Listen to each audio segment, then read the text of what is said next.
Sebelum saya masuk ke dalam programnya, mungkin saya akan izin untuk mengenalkan terlebih dahulu Georgetown University.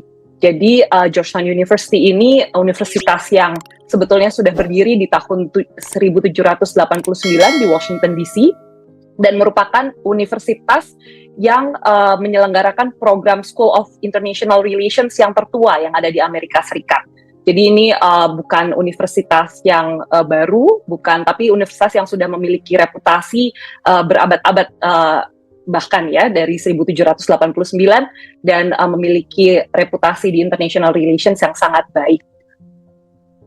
Georgetown University itu memiliki lokasi yang sangat strategis, ada di Washington DC. Lokasinya dekat sekali dengan World Bank, dengan IMF, dengan White House, the Capitol, think tanks, dan memiliki exposure yang sangat baik dengan world leaders. Untuk student body-nya juga sangat diverse dari berbagai macam nationalities yang ada di seluruh dunia ini. Nah, tadi yang seperti saya sampaikan, Georgetown sendiri itu memiliki reputasi yang sebetulnya yang paling terkenal adalah di international relations. Jadi untuk international relations, Georgetown University memiliki peringkat yang pertama sebetulnya untuk tingkat global, dan ini berdasarkan Foreign Policy Magazine yang tidak hanya dinilai dari faculty-nya saja, tapi juga pendapat dari policy makers, jadi pembuat-pembuat kebijakan yang ada di seluruh dunia dan para think tanks. Jadi Georgetown University bahkan mengalahkan universitas bergengsi yang ada di Amerika lainnya yang mungkin secara overall teman-teman LPD Friends lebih kenal gitu ya, seperti Harvard, Columbia, Princeton, Johns Hopkins gitu. Khusus untuk international relations, Georgetown University sebetulnya adalah yang peringkatnya paling atas di seluruh dunia. Nah, employment rate dari Georgetown sendiri sangat-sangat baik, jadi lebih dari 95%, dan tersebar sebetulnya di mana saja memiliki peran-peran yang sangat kritikal di prestigious international policy making institutions, government agencies across the world, dan private companies. Jadi bisa dilihat di sini kalau misalnya ada di chartnya, banyak sekali lulusan atau graduates dari Georgetown yang bekerja di World Bank, ada di berbagai government, terus di IADB dan segala macam, ada ADB juga gitu, dan berbagai pemerintahan yang ada di negaranya masing-masing. Nah, ini alumni-nya sendiri mungkin yang paling terkenal yang kelihatan di sebelah kiri itu ya, Presiden Bill Clinton yang adalah mantan presiden dari Amerika Serikat. Lalu juga ada Raja Abdullah, Raja Jordan di sini, Raja Abdullah yang kedua. Lalu ada President of the Philippines, ada Presiden Glorio Arroyo, beberapa foreign ministers, dan dari Indonesia sendiri ada Miriam Budiarjo dan Munawir Sajali yang adalah former Minister of Religion di negara kita di Indonesia. Nah, senang sekali sebenarnya saya juga bisa menyampaikan ke teman-teman semua pada siang hari ini bahwa Georgetown University School of Foreign Service akan membuka kampus cabangnya di Asia Pasifik, lokasinya di Jakarta, teman-teman. Jadi akan dibuka dan mulai beroperasi pada bulan Januari 2025, berlokasi di Bundaran HI di The Plaza Office Tower, lantai 37. Jadi please look forward to it, be excited, karena kami sedang menyiapkan, saat ini sedang renovasi dan menyiapkan kampus yang mudah-mudahan nanti akan bisa memberikan learning experience dan environment yang sangat-sangat of world-class quality untuk teman-teman semua yang nanti menjadi bagian dari Georgetown. Nah, saya langsung masuk ke dalam programnya. Dengan senang hati dan dengan bangga, saya ingin memperkenalkan program yang akan launch di Januari depan, yaitu Executive Masters in Diplomacy and International Affairs, MDIA, untuk Asia Pacific. Jadi program ini adalah program yang concentrated, yang condensed 1 tahun lamanya, dan memang di-tailored, di-customize untuk mempersiapkan future leaders di Asia Pasifik. Jadi kenapa saya sebutkan ini betul-betul di-tailored untuk region yang ada di Asia Pasifik? Karena saya sendiri kebetulan lulus dari US, dan di kampus saya yang bukan Georgetown, itu perspektif yang banyak sekali ditanamkan adalah perspektif Barat, tapi kurang mengambil perspektif dari negara-negara yang lebih berkembang, atau kalau misalnya istilahnya Global South gitu ya. dan region yang ada di Asia Pasifik. Tapi kalau program ini itu memang sangat-sangat di-customize supaya lulusan-lulusannya dapat menjadi future leaders yang tidak hanya mengerti soal isu-isu global secara general, tapi juga mengerti konteks yang ada di Asia Pasifik. Nah, ini kami program ini menawarkan global educations yang nanti akan dilakukan across 3 regional hub sebenarnya, pusat-pusat demokrasi yang ada di 3 daerah di dunia ini. Jadi yang pertama akan ada 1 semester di Jakarta, itu yang akan dilakukan pada bulan Januari sampai dengan April 2025, yang membahas fokusnya memang isu-isu yang kental di Asia Pasifik. Lalu akan ada 1 modul di Doha, Qatar, yang memang fokusnya terkait Asia dan the Middle East, dan tentang isu energi. Seperti yang kita tahu, kalau kita bicara tentang energi, sebetulnya daerah yang sangat intens, yang sangat kental dengan isu energi adalah daerah Timur Tengah, gitu. Dan yang terakhir, kami juga akan ada 1 semester yang ditawarkan di Washington DC, yang akan dilakukan dari bulan Mei sampai dengan bulan Juli tahun 2025. Dan sini nanti akan mengcover isu-isu global, dengan perspektif mungkin dari yang lebih Western democracies gitu, dan juga akan banyak melakukan visit ke international institutions. Nah, secara besaran ada 4 kategori dari kelas-kelas yang ditawarkan. Semuanya akan ada 20 courses, masing-masingnya itu adalah 1,5 kredit gitu. Dan semua kelas-kelas ini akan mempersiapkan teman-teman dengan skill, jadi tidak hanya knowledge, tidak hanya teori, tapi juga skill. Supaya nanti ketika lulus itu bisa navigate bagaimana di tengah geopolitical, istilahnya yang sangat dinamis, yang terus berubah dari masa ke masa. Nah, bucketnya apa aja sih sebenarnya? Jadi yang pertama ada international relations, lalu ada economic diplomacy, ada energy and environment, lalu ada juga skills tadi yang saya sebutkan. Jadi benar-benar praktikal keahlian yang juga ingin dibangun gitu. Nanti lebih detailnya bisa kita lihat berikutnya. Nah, untuk memastikan kualitasnya bahwa ini juga sesuai dengan persyaratan dari Kementerian Pendidikan, bahwa kualitas kami tetap world class quality sesuai dengan kualitas yang ditawarkan di kampus utama di Washington DC. Nanti faculty yang akan datang dan mengajar di semester yang ada di Indonesia maupun yang di Doha itu adalah world class experts. Misalnya di sini kita beberapa yang bisa kami sebutkan, misalnya ada former White House officials seperti Mike Green and Josh Curtin, lalu ada former senior diplomat, ada mantan menteri luar negeri, ada former US ambassadors to the Netherlands, lalu ada mantan country director for China, ada di sini Bert Hoffman, dan world class experts lainnya. Jadi jangan ragu teman-teman bahwa walaupun akan ada 1 semester yang di Jakarta, kualitas yang ditawarkan dari MDiA program ini adalah world class quality. Nah, ini saya masuk ke sedikit lebih detail. Jadi di Jakarta semester tadi yang saya sampaikan akan fokus pada isu-isu yang ada di Asia Pasifik. Jadi apa aja sih yang kita bahas di sini? Untuk economic diplomacy nanti akan ada financial integration, lalu akan ada trade and investment yang memang spesifik di konteks Asia Pasifik, lalu ada geoeconomics and China.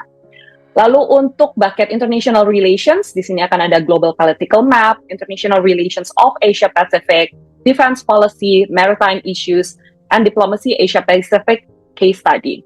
Lalu untuk skills-nya nanti di sini akan spesifik membahas tentang relationship management and protocol. Lalu di Qatar modul, jadi modul yang singkat 1 minggu nanti di Qatar, itu akan fokus ke Asia dan the Middle East dan energy. Kita akan membahas tentang Asia and the Middle East, lalu untuk energy and environment-nya ada kelas terkait geopolitics of energy, dan di sini juga nanti teman-teman akan mendapatkan kesempatan untuk berinteraksi dengan teman-teman MDiA yang ada di Qatar, dan bisa belajar secara langsung bagaimana Qatar, such a small country in the Middle East, tapi bisa memiliki peranan yang begitu besar, begitu berpengaruh dalam geopolitik di tingkat dunia. Jadi bisa melihat sendiri bagaimana Qatar ini diplomasinya seperti apa, dan bagaimana lulusan-lulusan MDiA yang ada di Qatar bisa masuk dan menjadi pemain diplomasi di tingkat dunia. Dan yang terakhir di sini ada Washington Semester yang akan memang fokusnya lebih ke isu-isu global dan akan ada banyak kunjungan ke berbagai institusi internasional. Untuk economic diplomasinya nanti kita akan membahas tentang international economics for practitioners, topics in the politics of international economics. Lalu untuk international relations akan ada international law, public and cultural diplomacy, policy making and international institutions. Lalu untuk energy and environment akan ada climate policy and diplomacy. Lalu untuk skills-nya sendiri nanti di sini akan ada negotiation theory and practice, leaderships and crisis management, lalu akan ada crisis simulations.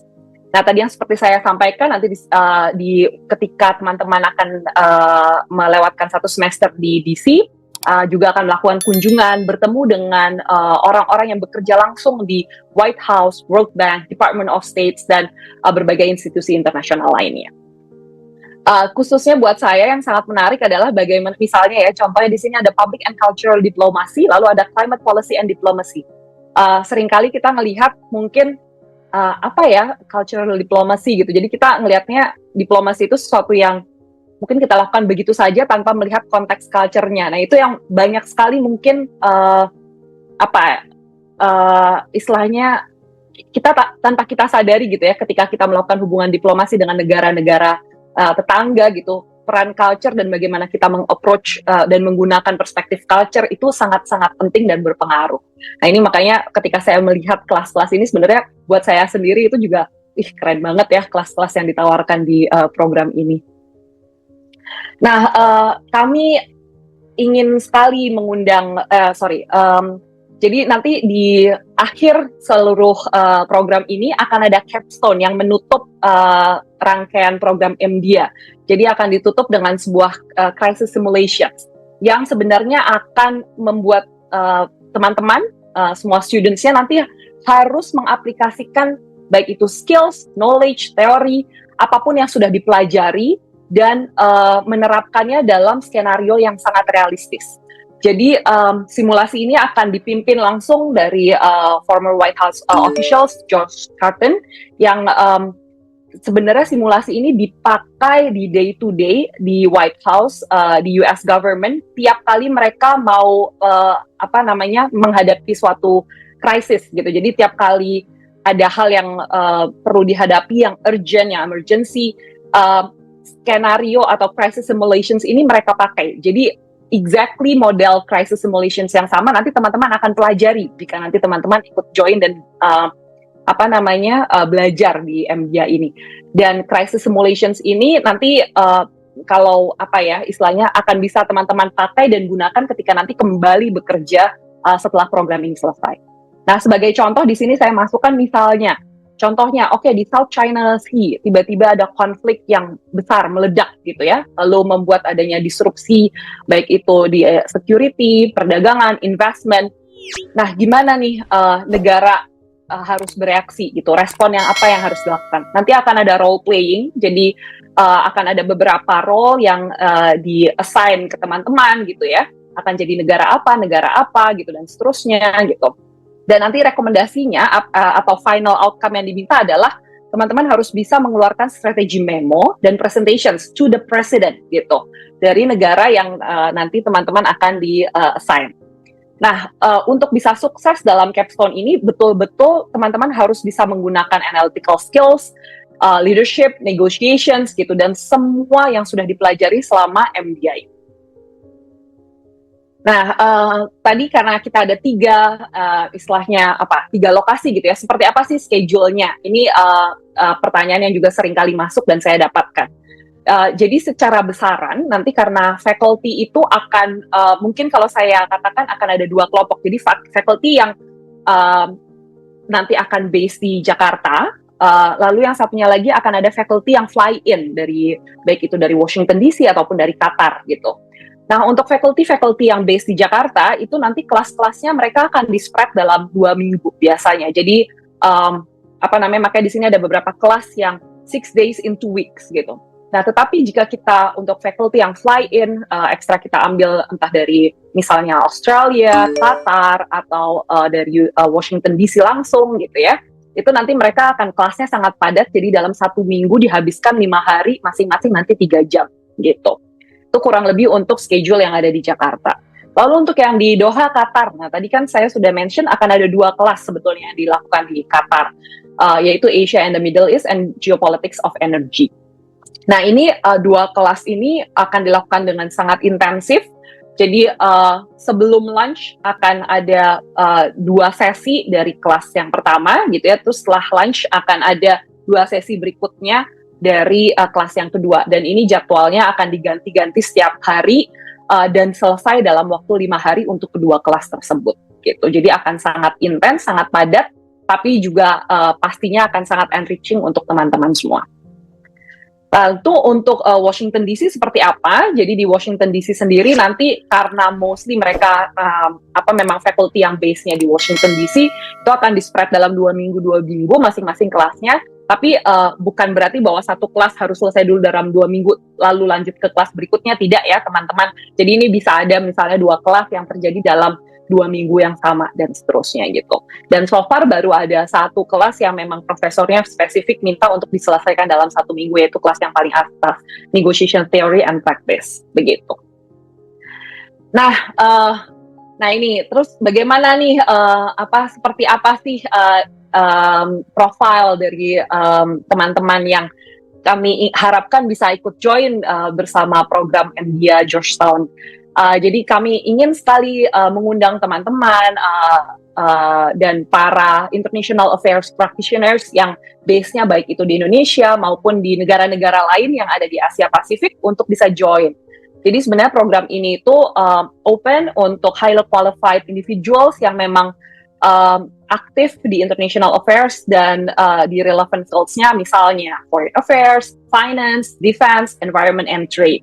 Bisa dari tadi yang saya sebutkan Indonesia atau negara-negara lain di Asia Pasifik, bisa dari government officials, ataupun professionals yang bekerja di BUMN, ataupun di private sector. Untuk requirement-nya seperti apa? Yang pertama itu adalah bachelor's degree, dan yang kedua untuk kemampuan bahasa Inggris ya, karena ini memang nanti akan programnya di-delivered and administered gitu seluruhnya dalam bahasa Inggris. Maka ada minimum TOEFL, IBT skornya itu 80 atau IELTS itu 7.0. Lalu seperti apa admission prosesnya? Yang pertama kami akan menyeleksi dari academic records-nya. Lalu kami juga akan mereview statement of purpose yang nanti teman-teman akan sampaikan, yang akan disubmit. Begitu juga dengan letters of recommendations, dan nanti akan untuk yang lolos di bagian itu semua nanti akan masuk ke proses interview. Gitu. Nah, setelah itu baru kami akan mengumumkan siapa yang mendapatkan LOA dari program ini. Untuk deadline-nya sendiri, jadi akan ada priority deadline di tanggal 1 November. Lalu untuk yang regulernya itu di November 20. Dan ini hanya untuk membedakan saya masukin, jadi ada LPDP deadline-nya di November 8 gitu ya. Supaya menjelaskan saja bahwa ada deadline yang berbeda antara pendaftaran ke Georgetown dengan pendaftaran ke scholarships-nya gitu. Nah ini ada QR code, ada link-nya juga yang bisa nanti teman-teman akses untuk mempelajari lebih lanjut dan juga untuk apply ke program ini. Itu kami juga sudah siapkan di sini ada email jika misalnya ada pertanyaan lebih lanjut gitu ya, ada kebingungan nanti bisa juga dilayangkan melalui email tersebut mbia-indonesia@georgetown.edu. Nah, ini filenya saya sudah siapkan di Google Drive. Jadi sudah dibuka juga aksesnya to public. Nanti mungkin dari teman-teman di LPDP bisa memberikan share linknya supaya bisa para teman-teman LPD Friends untuk kalau mau mengakses dari paparan ini untuk bisa dilihat di diunduh dari tautan tersebut. Nah ini mungkin terakhir call to action. Jadi kenapa nih sebenarnya teman-teman perlu mendaftar program ini? Jadi yang pertama adalah karena program ini benar-benar mempersiapkan teman-teman untuk menjadi future leaders di Asia Pacific. Dan yang kedua diajar dan delivered dari world class professors and practitioners. Lalu yang ketiga adalah teman-teman akan mendapatkan exposures yang sangat besar ke international organizations. join dengan global network dari Georgetown alumni yang di Indonesia sendiri sebenarnya alumni-nya sangat kuat dan beberapa prominent figur juga merupakan alumni dari Georgetown. Dan yang terakhir adalah untuk mendapatkan kesempatan job placement in top international organizations. Mungkin saya akan akhiri, apply, join us at Georgetown SFS Asia Pacific and be part of our global community. Terima kasih.